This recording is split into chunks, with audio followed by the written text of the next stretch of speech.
Welcome to Learn to Earn podcast. I am your host, Josh Crisp, founder of Crisp Financial. I have a special guest with me here today, Dom DiFranco, Dad Gang. Yes, sir. And man, it's been a blessing to have you, brother. We have gone back and forth. Is it 2 years? A year and a half? Yeah. We're on our third year now. It was January of 2022 I met you. No way. Yeah. Okay, wow. Mm-hmm. Time flies by. I know. So, and what's crazy is your fiance and my wife ended up we have kids like about the same age. Right. And it's just like, man, life just it's so wild how it happens. I know. And I know. You know, being business partners with you and just like seeing your growth and where you've came from to where you're at now. But no, awesome. I'm just so thrilled to be able to have you as a guest here today to really share your story because, man, what you did before you got into insurance and the success that you had at a high level to pivot and change careers altogether. I don't want to take the sauce away or the spotlight away from that because, you know, that's for you to share. But I know you impact a lot of people, man. And the most exciting thing that I look forward to every morning is seeing the cold plunge that you do because, you know, we live in Ohio and it's snowing right now and it's like 10 degrees. Yeah. And the water is frozen. Yeah. And the fact that you get in there with just like your swimming trunks on at 10-degree weather, that's insane to me. Yeah. Because most people do cold plunges a little bit differently than the way you do. It's like you're like caveman style. Yeah. But either way, man, again, I'm glad to have you. But I want people to be able to hear your story and kind of learn a little bit more about who Dom DiFranco really is because you've really made a big impact since you've been here and your story is just so inspiring and I think you can help a lot of people. Yeah, I appreciate that. Yeah, man. And thank you for all the kind words. You know, you've been somebody that remains at the top of my gratitude list every time I sit down to go over that. And the reason being is because since I have met you at any point in my life when I had ever made a turn, when things didn't work out for me in my career, you always supported me when I was doing insurance. I know it wasn't the best fit at the practice company. And that was something I remember you even said, like, dude, you felt bad about because you knew the kind of relationship that you and I could have and how we had hit it off so quick and what the potential I did have in sales. It was just bad timing. And then when I went and I joined the window business and I was doing that, you had us out, you hired us to do windows. And then that didn't work out. And then I came over and I started the detail business, I had to pick up something just to produce for my family. And you were my first client. I literally posted, I did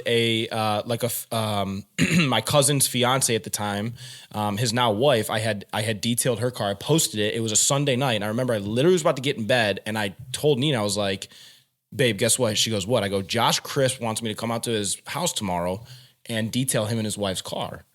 I said, that's my first client. She's like, no way, you going to do it? I was like, absolutely, I'm going to do it. You just had always supported me, man, so I appreciate it. But to go back as far as like, just where you kind of left off as far as where I started in sales and had some success early out, I graduated from John Carroll University in December of 2019. I had a bachelor in psychology. I thought going into college, I wanted to go into med school. And once I went through like a year of the curriculum of having to do that, I realized that is not for me. And fortunately, I came across, the opportunity to get my mortgage license my senior year in the spring of 2018. And I had grown up around the business because my father had a company for many years. From the time actually I was born in about 95 until about 2007, I want to say he shut down 2008. So I had been around, obviously, like the entrepreneurial spirit was in my blood. My uncle has owned restaurants. My dad has always been a business owner. So it's something that's been in my blood and I've been around for a very long time. And I knew coming out of school, I finally realized that like where I'm going to find the most passion is something that's self-serving and something where I don't have to, go in and I'm on the structure of like a big company's dime or, on their payroll. I need to be able to adapt to something on my own and figure it out and follow from people who are successful but have unlimited potential and not be capped in that. So fortunately, I found the mortgage business, and I was hired by an individual in Cleveland who had a small private company where we did, mainly focused on purchase loans. And I learned a lot from that individual. The time I worked there for 3 years, I mean, he was a very successful individual. He was extremely disciplined in his lifestyle and how he lived and his habits, which, was something I think started the foundation for me in my career. As far as just seeing him and how it is you have to go about your goals and the relentless pursuit you have to have, especially in sales, to get up every day and to go into something where you don't know what the results are going to be, but you're hoping for and putting time and effort into actions that you hope breed you positive results. So I was there for 3 years. In the first year, I was his top producer on the inside sales floor. So inside sales, meaning like he bought the leads for us. We just outbound dialed from there. And the second year, then I want to say I was like number 1 or 2 as well, maybe number 1 in income next to like my really good friend, Chris Doyle. And then number 3, I think I was number 2 to him as well, but I was like the top earner. And then I decided to leave. And for personal reasons, I'm extremely happy and grateful that I did, because it was then the start of a 2-year journey where I kind of had to go out and like discover for myself what it is I truly wanted out of, my career and my life, and what goals really did I have and how was I going to pursue those. So for those 2 years, I'll be honest, man, like I literally went from, I was making $325,000 I made my last year. I left there in January or February of 2022. I joined forces with you in I think March of 22. And it just wasn't good timing. Things weren't, obviously that's a whole different story. So I left there, I think after like 2 months, and then I was unemployed for a while. Then I jumped in and tried some like recruiting and headhunting, and that wasn't a good fit for me. I didn't like that. Then I went back to landscaping. I thought I wanted to be a fireman and an EMT and a paramedic. So I joined a private ambulance company and was working for like $17 an hour doing that, driving as just like an ambulance driving assistant. I wasn't even a registered EMT yet. And I was just driving the ambulance to pick up patients with the EMT or the medic. And then I joined, I did a little bit of like window washing with a window business for some time and thought I was going to go that route and franchise. Then that didn't pan out. And then I went into detailing and I thought I was going to build a big detail business. And then on January 17th of 2024, last year, I stopped off to get gas, probably in not the best area. Oh, man. And I had gotten out of the car. I swiped my card. I put the gas, in the car. I went back because it was super cold. As you said, we're in Cleveland. And when the pump clicked, I got out and I went. And as I'm putting the gas back into the receiver, this dude literally ran up on my car and opened up the front door. And I was very confused as I'm putting this thing, the gas away. And I jump around the car like, "What's up, dude?" And he flashed a gun towards me in his hoodie. And I took a big step back. I still have it on video footage from the investigation. And my car was stolen. So that led me to the point, man, where I was sitting at home. And fortunately, I made it home that day and I was able to hug my wife and my kid and be at home with them. But, and I was very grateful for that. But I remember being in this position for once in my life and I had grown up with a lot of stuff where, I saw the faith of my family constantly tested and went through a lot of trials and adversity with some of the things that my parents experienced, not only as a couple and us as a family, but also them individually in their personal lives, whether it be financially, mentally, spiritually, or what have you, to where, I felt like I was on shaky ground a lot in my life. I knew I had a lot of aspirations and dreams and ambition and things that I wanted to achieve. And I always knew that if given the proper vehicle, I could.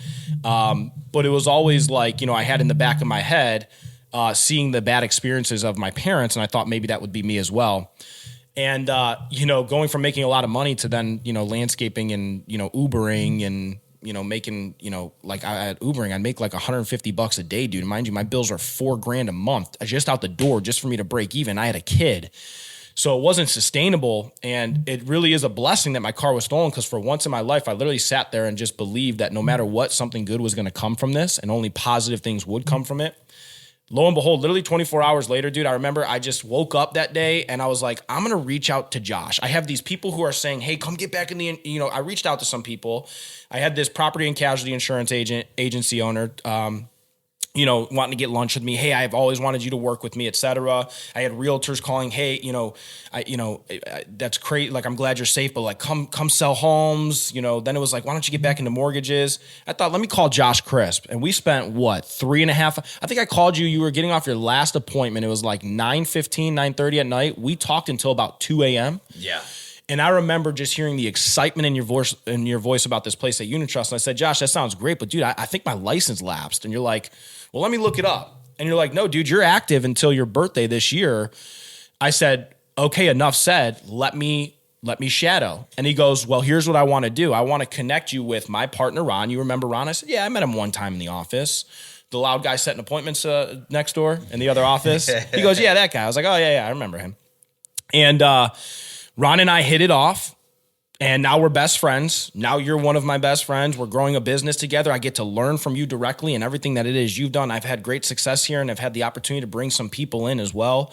And it's been nothing shy of amazing. And I'm absolutely beyond blessed and grateful for how life has worked out. And I think it's just a testament that, sometimes things do feel crappy in the moment, but a situation like that where having my car stolen literally led to me getting on the phone with you and then me coming to Unitrust. And I'm not too sure maybe it wouldn't have happened had that not happened. So that's a bit of my story there, and I can go on with it. But I'm just extremely grateful and happy to be here, and grateful for everything that you do as well, because the amount of energy that you pour into the people around you is truly inspirational. And it lets me know every single day that I'm in the right place, because not only is it you, but the people you bring in as well are on board with that mentality. And there's a lot of synchronization. And I think that's important. That's why Unitrust is home. Yeah, man. Every time you tell that story or that life experience, really, because that is your story about that gas station experience. Mm-hmm. It's eye-opening because, I can't say I've ever experienced something like that before. Mm-hmm. I've never had gotten robbed at gunpoint and had my car stolen. But I have had a life or death situation happen to me. Yeah.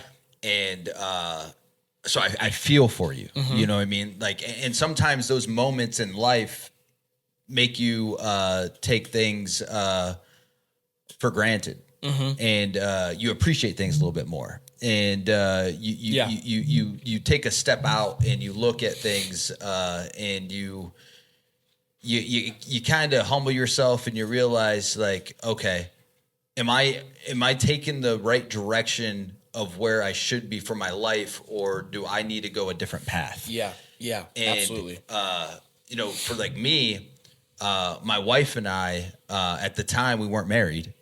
We were living in an apartment, actually, while our house that we're living in now was getting built, and we were in an apartment fire. And crazy. It was like 12:30 in the morning. She just took a sleeping pill, so she was knocked out.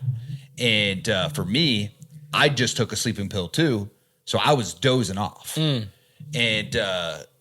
it was not like a sleeping pill. It was like what are those gummy things called? Yeah, melatonin. Melatonin. Yeah. Not like we're just like taking trazodone over here, like just getting zonked out.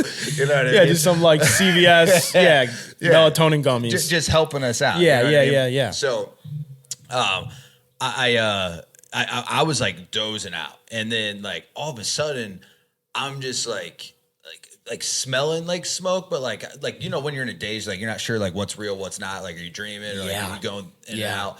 And then I just start like hearing like this loud bang, and I'm like, dude, are we getting robbed? Like, we're on the third floor in an apartment complex across from the mall, and there's like so many other apartments there. I'm like, we're getting robbed? Like, it's 12:30. Like, this don't make no sense. I'm like, dude, they really want in. And then it kept happening. I'm like, oh, they really want in. Yeah. Like, that's the only thing in my mind I was thinking. I was like, well, I don't know if this is a smart thing to do, but if we are getting robbed, I'm going to go open the door. And then I don't know why I did it, but like, I opened the door, and my life flashed right before my eyes. Dude, I opened the door and the smoke just poured into the apartment. And it was the craziest thing that. Were the firemen right there at the door? Yeah. Like, hey, you got to go. He actually was starting to walk down the stairs because like he was banging on the door for so long. He thought maybe nobody was in there. Yeah. Yeah. And he was about to give up. Like, and when I opened the door, he saw me open the door. He's like, you got to get out. The building is on fire. The roof is about to cave in. And I'm like in a daze. Like, I don't know, like I'm getting pranked or like, I didn't know what was going on. So I go in, I rush in, I wake Chell up and I'm like, Chell, you got to wake up. Building's on fire. She's like, no, it's not. No, it's not. I'm like, no, Chell, the building is on fire. You got to wake up. Oh my God, and like, dude. It's -1 degrees outside. Mm-hmm. And it was in January. All we had on is like what we go to sleep in. So we didn't think that we were going to leave this apartment building and the only thing that we had on our backs was what we're going to have.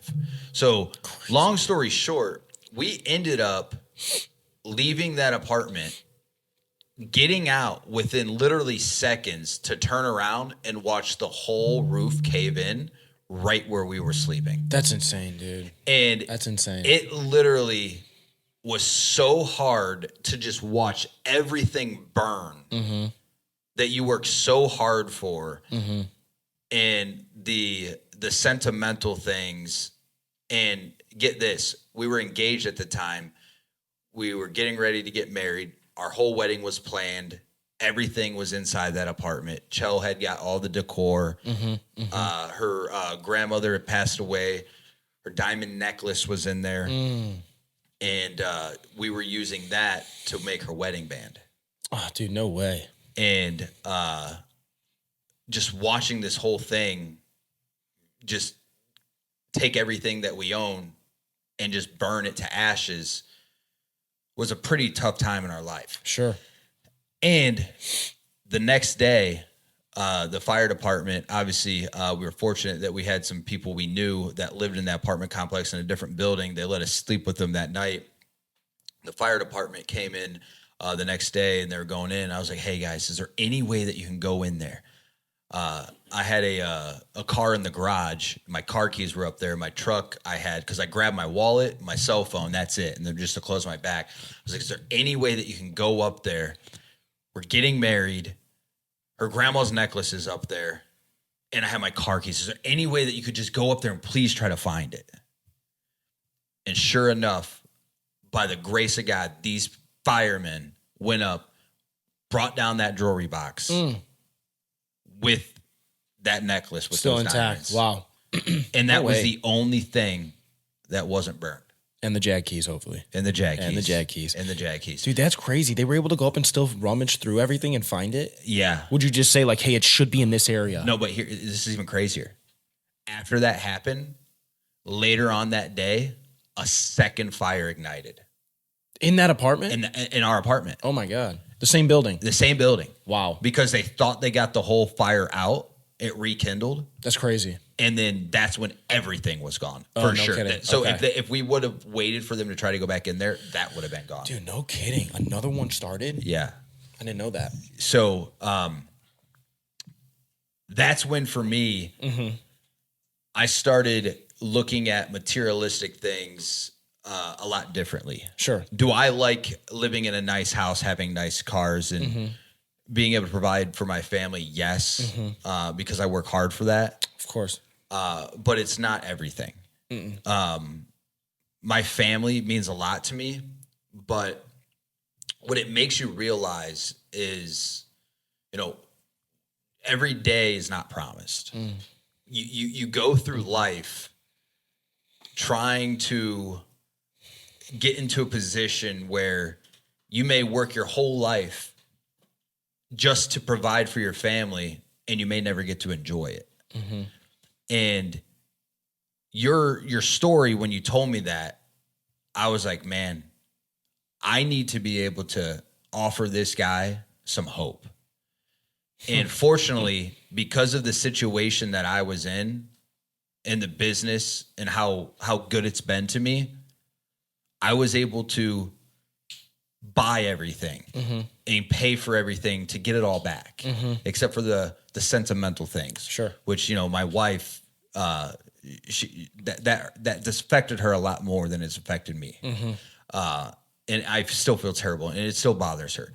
But for me, my message now is I want to be a hope dealer, because I want to be able to help people like yourself that went through something like that and know that, like, hey, if you're put in a circumstance like that, how can we give you a better opportunity so you don't have to be put in a position like that? Yeah. And, I think when you shared that with me, I didn't care if I had to be on the phone with you until 4 o'clock, 5 o'clock the next day. I wanted you to understand that this was a real opportunity and this was going to change your life and your family's life. You just had to plug in and believe in it. Yeah. Yeah. And I mean, mind you too, Josh, you weren't even a full 30 days in yet. So to have that much conviction that quick, and then for me to come to Unitrust in a year later, not even a year later, literally coming up on a year, to be like, I can look back now at that conversation and be like, I get why Joshua was so convicted. You weren't even there for 30 days, which is a huge testament to the company and to the organization, the systems we have in place. And then obviously to be able to have the people surrounding us in this room that we do today who take advantage of an opportunity like the way they do. It's funny, like even just as you're saying that, I've been working on my business building aspect of the business more. And I find a ton of passion in it. You mentioned in the beginning, I impact folks, and it's not that that's my aim, but that's what I know, like just innately, like I just mean this extremely humbly, but like there's just been something in me innately since I was young. I used to tell my dad, I'd be in 6th grade. I'm like, dude, he's like, what do you want to do? I'm like, I don't know. I just have this feeling like I'm going to speak to people. Like I'm going to talk to people and help people in some way through my voice and my actions. I just always knew that. And it's funny in the recruiting game now in building business, like, and I know, Josh, for you, like these people that we bring on, they're never just a number. And like, I wasn't a number to you or a person, like just a cog in the system that like you could plug me in and I was going to be a part of your agency and hopefully blow up and make you more money. It was like, no, this is a person where they have a life story and I heard their story out, and they can come here and take advantage of an opportunity. And not only do their financial lives change, but because the finances change, a lot of other things change, because money is a source of something in life that allows you to experience this life in a bit of a greater way. It doesn't mean that money is everything, but shoot, if I'm going to live this life, I'd rather have some money in my pocket to be able to not have to say no to the things that I want to say yes to. I see that with you, and I truly appreciate that about you, of how you don't treat our agency or anybody in it, whether they're direct to you or not direct to you, as a number, and you treat them very much so like a human who has a story, and you get to know them. And that's something that I take a lot of note on and implement in my calls with individuals potentially looking at the opportunity. So yeah, and honestly, you got to learn as you go, right? And it comes down to, I wasn't perfect. I'm still not perfect, far from it, but I learn. I learn every day. Yep. And what I learn, I teach. Because what good is that for me to learn something and not teach somebody else what I learned? Yeah, right. And yeah, like I was on a call today, and they're like, well, how do you get other people to believe as much as you believe? And I was like, well, first off, that's a good question. I actually don't try to convince anybody to believe what I believe. I try to get to know them. I try to find out what their goals are, what their motivation is, what their why is, what they want out of the opportunity. Because if I try to get somebody to believe what I believe, that's not fair. Everybody has different thoughts and different opinions. But if they want something more out of life than I do, or something different out of life, that's not fair that I'm trying to convince them to think the way that I do. Sure. But I'm definitely going to help them get to where they want to be. Yeah. And to me, like, I just learned how to understand people because, it helps having experience. But I think we've all kind of been in a position in our lives where maybe we didn't have everything we wanted. And we put in a lot of sweat equity. And we had to grind and we don't want to go back to where we were. Right. And if I can just impact one person and prevent them from going back there, I did my job. You did your job because it worked on me. I still have, and this is like, obviously you got to provide for your family, however you provide for your family. But like, man, there are still some trips. I think about the times I literally would sit in between rides on Uber. I'd be driving home, having been driving from like literally 8 until like 6 in the evening, in tears, not because of the job I was doing, but because of how I knew I was hemorrhaging cash and I had a kid at the house. And like I was burning up my savings just to afford, like, growth. That's when inflation was starting to go crazy. So I'm spending now $300 a week at the grocery store, where, Josh, I do that now, and like humbly and very respectfully, like I don't, like, Nina, I used to have to like, it was a pain to go grocery shopping. It's so funny. Like 3 months into working with Ron, I remember I texted him one time when Nina and I were getting groceries on a Friday, and I was like, Ron, like, we just were able to get whatever we wanted. And a year ago, a couple months ago, I was literally like, if we were going down the aisles, I'd be like, dude, like, easy. I'm not trying to spend $300 here. And now to be in a position where I don't have to worry about that, I'm very humbled by that. But I think about those times and it keeps me grounded, and also just recognizing that, like, those are the pain points you have to discover in people and present to them the solution. No different than how we sell our clients. When you're talking to people, it's not even selling them. It's just giving them the solution through the opportunity we have to alleviate the stresses that they have in their life, whether it's due to finances, or they have an unhealthy work environment, or they hate their commute to work that's an hour long, but they're trapped in it because of, the pay, whatever it is. It's a very humbling experience. And I much like what you say, I try to lead with a servant heart in every single aspect of leading and creating a culture of that, and making sure that my guys and ladies on the team as well understand that it's never me lording my expectations over you and your goals. I only try to help elevate people to where it is they want to be. I'll never try to push you beyond that to meet goals for me. I know selfishly that in order for me to hit my goals, I have to help as many people as humanly possible. So it's a pretty fun game to play when you can lead with a servant heart and just know, like, if I just help more people and genuinely care about them, I'm going to be paid in return. But I don't even have to worry about it because it'll just come in droves when it does. So, but it's good to be a part of a family where that's the main mind think, right? Like, there's no selfishness, and there's not people around us who think, no, screw that, I'm just out for me. So that's why I call this place home, and why I'm beyond grateful that, I get to partner with you and learn from you and be best friends with Ron now, and bring my best friend Nick into this now, who's my business partner. It's an amazing, I'm so grateful for it. Like, I'm so happy in life. I'm so freaking happy. I all the time. I'm like, Nina's like, dude, what are you like? You're just like gleaming. I'm like, dude, I'm happy. I love you. I love our relationship. I love life. I love my family. We're having another kid. Like, we're growing our family. Our bank account's healthy. Money's coming. Like, the business is growing. My agents are writing business. They're making money. Everybody's profitable. Like, it's a great thing. Truly. Yeah. And honestly, I feel the same way. Like, it's hard to be ungrateful and grateful at the same time. Yeah. Right? Yeah. And it's a lot easier to just stay positive and be excited, because that wears off on other people. Sure. And if you want to grow a big team and you want to motivate and inspire other people, you can't be down in the dumps. You can't, be a person that people don't want to look up to.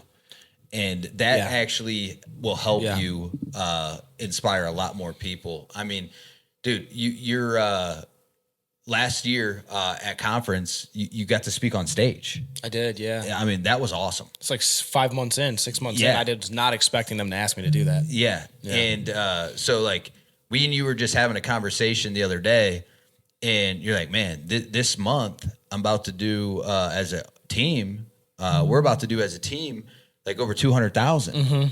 And you're like, do you think I'm doing a good job? I was like, bro, like, our agency last year in March did 220,000. It's January. Yeah. Like, you're ahead of the curve. Like, you're growing faster than we did based off of the year trajectory. You're doing great. So if you could give anybody some advice that maybe are looking to make a switch or make a change, or wanting to work with you, and you could help them, put them in a better position, what would you say to them? Yeah, I think it's very simple. Do it. You have to, right? Because I started to get into this. There's the timer, huh? I started to get into this point of my life, as we wrap up here, like I started to get into this point of my life where I felt like I was following the coattails of other people. Like I knew I wanted to be successful, and I was never looking for somebody to deposit $1 million into my bank, but I wanted somebody to take me under their wing who like saw my potential, didn't hand it to me, but like gave me the keys to it so that I can follow in line. And it got to the point where I felt like I was, like I would try, these people had already established this business. Well, let me see if I can jump in with them and maybe franchise. And well, then this person's doing this. Maybe I can.